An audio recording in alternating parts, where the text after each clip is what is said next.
Hi friends. आज हम जो है कि इस वीडियो में सीखेंगे प्राइवेट कंस्ट्रक्टर सी शार्प इन हिंदी में। तो अभी जैसे कि इंटरव्यू का क्वेश्चन होता है, जब भी हम इंटरव्यू में जाते हैं तो लोग पूछते हैं कि प्राइवेट कंस्ट्रक्टर क्या है।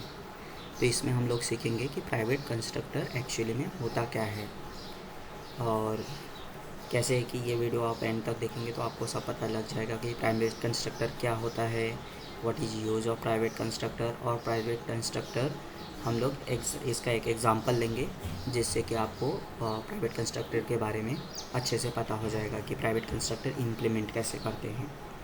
ओके, तो लेट्स स्टार्ट करते हैं हम लोग यहाँ से।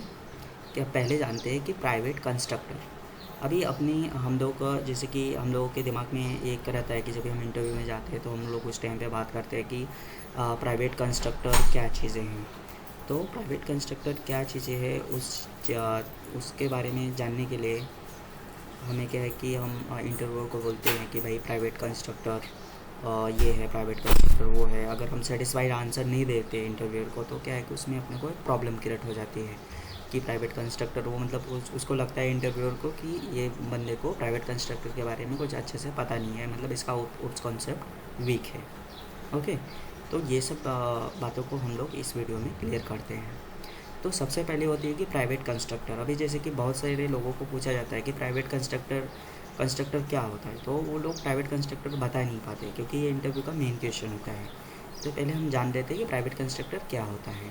तो यहाँ पे देखिए, तो प्राइवेट कंस्ट्रक्टर क्या होता है कि class which contains private constructor can not be inherit.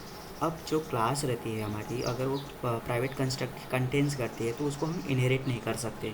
अब उसको हम इनहेरिट नहीं कर सकते, उसका हम ऑब्जेक्ट नहीं बना पाते। अब जब जिस क्लास का हम इनहेरिट नहीं कर सकते, उसका ऑब्जेक्ट नहीं बना पाते, तो वो क्लास, ऐसी क्लास का यूज क्या है। ठीक है, तो उस ऐसी क्लास का यूज़ इसके लिए होता है कि प्राइवेट कंस्ट्रक्टर जब भी हम बनाते हैं उस टाइम पे जो है कि क्लास जो होती है उसमें स्टैटिक वेरिएबल होना चाहिए और स्टैटिक मेथड होना चाहिए। अभी आप लोगों को पता है कि स्टैटिक वेरिएबल और स्टैटिक मेथड जब होते हैं तो क्लास नेम डॉट वो स्टैटिक मेथड का नाम का यूज करके हम उसको एक्सेस कर पाते हैं। ठीक है, तो अपना पर्पज़ कंप्लीट हो जाता है कि क्लास है जो कि प्राइवेट कंस्ट्रक्टर कंटेंस करती है, बट उसको उसके अंदर की फंक्शनैलिटी हम लोग यूज कर सकते हैं by using static variable and static method. तो ये जो अपना सेकंड पॉइंट है, ये बोलती है कि प्राइवेट कंस्ट्रक्टर, ये वाला पॉइंट कि private constructor is used in A class which contains static method and static variable. ठीक है, अब हम प्राइवेट कंस्ट्रक्टर का वहाँ पे यूज करते हैं जो कि क्लास कंटेंस करती है static method and static variable की। अब हमने प्राइवेट कंस्ट्रक्टर यूज कर दिया। अब जब इंटरव्यू पूछेगा what is use of that types of class which, जो कि उसका हम इंस्टेंस नहीं बना पाएंगे, उसका इनहेरिट नहीं कर सकते, तो हमारा ये आंसर हो जाएगा कि भाई प्राइवेट कंस्ट्रक्टर हम उसी क्लास में यूज़ करते हैं जहाँ पे static method and static variable होते हैं। तो हम उसका यूज़ ऐसे करते हैं कि हम क्लास का नेम और डॉट मेथड का नाम करते हैं, तो हम उसके अंदर की फंक्शनलिटी को एक्सेस कर पाते हैं, यूज कर पाते हैं। अब दूसरी बात होती है कि प्राइवेट कंस्ट्रक्टर कहाँ पे यूज करना चाहिए हमें। अब प्राइवेट कंस्ट्रक्टर हम ऐसी जगह पे यूज करते हैं लाइक कि हम जैसे कि अपना हेल्पर क्लासेस होती है अपने एप्लीकेशन में, आप लोगों ने हेल्पर क्लासेस बनाया रहेगा कि जैसे कि हेल्पर क्लासेस, अब हेल्पर क्लासेस में क्या होती है, कनेक्शन स्ट्रिंग होता है, डेटाबेस का कनेक्शन होता है। अब डेटाबेस का कनेक्शन और कनेक्शन स्ट्रिंग है, इसको तो हमें इनहेरिट करने की ज़रूरत नहीं है या इसमें हमें फंक्शनैलिटी एडअप करने की ज़रूरत नहीं है। तो हम लोग क्या करते हैं कि हम लोग उसको प्राइवेट कंस्ट्रक्टर दे देते हैं और हमारा मोटो ये रहता है कि भाई इसको आउटसाइड से कोई एक्सेस नहीं करे और आउटसाइड से इसको कोई इनहेरिट नहीं करे, इसमें कुछ वैल्यू प्रोवाइड नहीं करे, क्योंकि वो तो कांस्टेंट है। वो तो हमें ऐसा रखना है कि हमने जो एक बार बना दिया पूरे एप्लीकेशन में लोग उसी चीज़ों को यूज़ करें, उसी चीज़ों को फॉलो करें। क्योंकि अब हर एक बंदा आके डीबी कनेक्शन और कनेक्शन स्ट्रिंग से रिलेटेड मेथड को तो वो चेंज करेगा नहीं। तो वो क्या करते हैं कि उसको हम लोग प्राइवेट कंस्ट्रक्टर दे देते हैं ताकि वो हमारा सेफ़ रहे, हमने जो बनाया है वही सारे डेवलपर यूज़ करें। इस पर्पज़ की वजह से ऐसी क्लास को हम क्या करते हैं, प्राइवेट कंस्ट्रक्टर यूज़ कर देते हैं। तो इंटरव्यू को हम ये भी बोल सकते हैं कि प्राइवेट कंस्ट्रक्टर हम वहाँ यूज़ करते हैं फॉर द हेल्पर क्लासेस के लिए, and for the helper classes भी यूज़ प्राइवेट कंस्ट्रक्टर, ऐसा करके हम बोल देंगे। तो उसको भी लगेगा कि हाँ, हमने इस बंदे ने प्राइवेट कंस्ट्रक्टर यूज़ किया है और भी हेल्पर क्लासेस के लिए यूज़ किया है, तो ये एक इसका यूज़ हो गया। ठीक है, अब उसके बाद भाई आती है बात तीसरा पॉइंट है कि इफ़ यू डोंट यूज, अगर हाँ, अब ये पॉइंट देखो, क्योंकि ये भी इंटरव्यू पूछता है कि समझो कि एक क्लास है और वहाँ पे मैंने एक कंस्ट्रक्टर डिफ़ाइन किया है, और कंस्ट्रक्टर जो डिफ़ाइन किया है अगर उसमें कोई भी हमने एक्सेस मॉडिफायर यूज नहीं किया तो ऐसा कंस्ट्रक्टर क्या रहेंगे। तो if you don't use access modifier then constructor will be private constructor. अगर हम कुछ भी एक्सेस मॉडिफायर यूज नहीं करेंगे तो वो क्या रहेगा, प्राइवेट कंस्ट्रक्टर रहेगा। ठीक है, अब यहाँ पे हम देखते हैं कि एक एग्ज़ाम्पल देख लेते हैं। ठीक है, अब ये प्राइवेट कंस्ट्रक्टर का एक एग्ज़ाम्पल है। अब यहाँ पे देखिए क्या है, सबसे पहले में, अब थोड़ा सा मैं इसको जूम कर देता हूँ। अब यहाँ पे क्या है कि मैंने एक क्लास बना दिया, क्या नाम दे दिया, प्राइवेट काउंटर करके। हाँ, अब यहाँ पे मेरे अब ये देखो, यहाँ पे मैंने डिफाइन किया है प्राइवेट काउंटर। अब ये क्या है प्राइवेट काउंटर, ये प्राइवेट काउंटर आपका एक कंस्ट्रक्टर है। ठीक है, ऐसे ही आप लोग कंस्ट्रक्टर बनाते हो, class name same as okay, constructor name same as class name. तो ये मेरा क्या हो गया, प्राइवेट कंस्ट्रक्टर हो गया। अब जब मेरा प्राइवेट कंस्ट्रक्टर हो, इसका मतलब कि इसको मैं इनहेरिट नहीं कर पाऊँगा। ठीक है, दूसरी क्लास में मैं इनहेरिट नहीं कर पाऊँगा और इसका मैं इंस्टेंस भी नहीं बना पाऊँगा। तो अब इसको, लेकिन मुझे इस क्लास के मेथड और फंक्शनैलिटी को यूज़ करना है, तो उसके लिए हमने क्या किया कि यहाँ पे एक स्टैटिक वेरिएबल बना दिया। ठीक है, स्टैटिक वेरिएबल बना दिया कि public static int current count दे दिया यहाँ पे, और उसके बाद हमने एक स्टैटिक मेथड बना दिया जो कि क्या करेगा कि जो भी हम काउंट पास करेंगे, यहाँ पे जो भी काउंट हम पास करेंगे वो क्या करेगा, इसको प्लस प्लस करके इसका काउंट इंक्रीज़ कर देगा। ठीक है, अब यहाँ पे आ जाते हैं। अब देखो, ये मेरी दूसरी क्लास हो गई, ये मेरी टेस्ट काउंट करके दूसरी क्लास हो गई। अब यहाँ पे मैंने क्या किया है, यहाँ पे मैंने कुछ इंस्टेंस बनाया है, इंस्टेंस नहीं बनाया है। अगर इंस्टेंस में बनाने के लिए जाऊँगा, अगर समझिए कि यहाँ पे मैंने इंस्टेंस बनाने के लिए मैं जा रहा हूँ, तो ये क्या करेगा, ये मुझे एरर दे देगा। अब यहाँ पे क्या, बीजे न्यू, तो ये मुझे क्या करेगा, एरर दे देगा। अब ये देखो, ये मुझे क्या एरर दे रहा है, ये मुझे एरर दे रहा है यहाँ पे कि भाई private counter inaccessible due to protection level. तो अब हम लोग ऑब्जेक्टिव बनाते हैं, हम लोग ऑब्जेक्ट इसके लिए बनाते हैं कि उसके अंदर की फंक्शनैलिटी को हम लोग यूज कर सके, क्लास की फंक्शनैलिटी को यूज कर सके।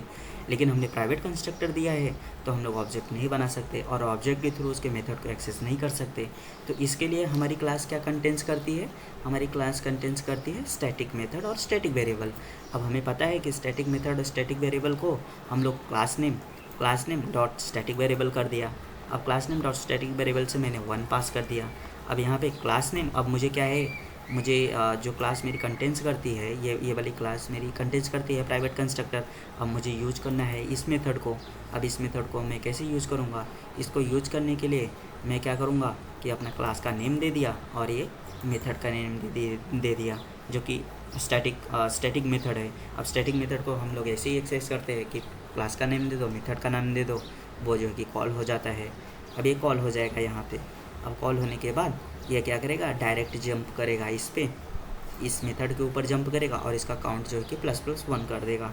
अब यहाँ पे अभी आप देख रहे हो 1 है, तो जब भी हम रन करेंगे इस प्रोग्राम को तो इसका वैल्यू क्या हो जाएगी, 2 हो जाएगी।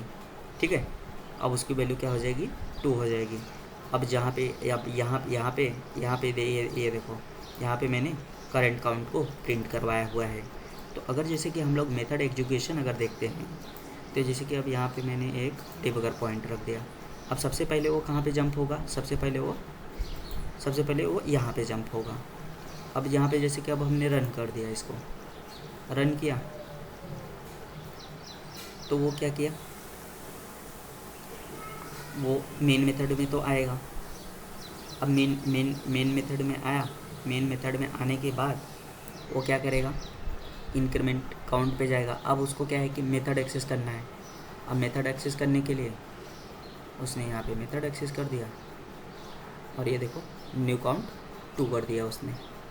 तो ये कैसा है, ये कैसा है कि आप जब भी, अब मेरा प्राइवेट कंस्ट्रक्टर है, अब दूसरे कंस्ट्रक्टर में देखते रहोगे कि वहाँ पे कैसा रहता है कि जब भी हम कोई भी इंस्टेंस और ऐसा करके क्रिएट करते हैं, जब भी किसी क्लास का इंस्टेंस क्रिएट करते हैं तो क्या है कि मेरा प्राइवेट कंस्ट्रक्टर वहाँ पे ऑन हो जाता है, एग्जीक्यूट हो जाता है। लेकिन इस केस में कैसे किया उसने, कि इस केस में मैंने प्राइवेट काउंटर यहाँ पे लिया, इस केस में क्या किया, उसने प्रोटेक्ट किया, उसने क्या किया यहाँ पे वो एग्जीक्यूट नहीं हुआ, यहाँ पे वो एग्जीक्यूट नहीं हुआ, उसने प्रोटेक्ट किया। कि प्रोटेक्ट क्या किया, प्रोटेक्शन लेवल दिया कि भाई तुम इसको इनहेरिट मत करो और इसका इंस्टेंस मत क्रिएट करो, इसके अंदर की जो फंक्शनलिटी यूज़ करनी है वो आप करो।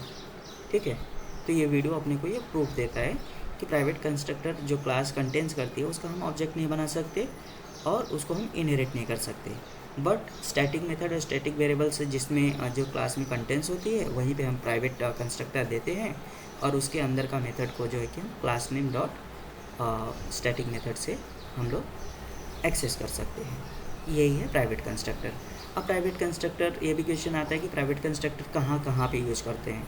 तो प्राइवेट कंस्ट्रक्टर एक तो मैंने बता दिया आपको कि हेल्पर क्लासेस में यूज़ करते हैं, जो भी आपकी एप्लीकेशन की हेल्पर क्लासेस होती हैं। और दूसरी जगह हम यूज़ करते हैं प्राइवेट कंस्ट्रक्टर को सिंगलटन के लिए। तो सिंगलटन में भी हम प्राइवेट कंस्ट्रक्टर का यूज़ करते हैं। वहाँ पे भी हम चाहते हैं कि उसको कोई इनहेरिट नहीं करे और उसका जो है कि कोई नया इंस्टेंस उसको कोई इनहेरिट नहीं कर पाए सेकंड क्लास में, उसमें हम एक ही इंस्टेंस बनाते हैं। तो उसकी मेथोलॉजी जो है कि थोड़ी सी अलग है सिंगलटन की, जो कि आपको मैं नेक्स्ट वीडियो में बताऊंगा कि सिंगलटन में हम प्राइवेट कंस्ट्रक्टर कैसे यूज़ करते हैं। Okay guys, thank you for watching, bye bye.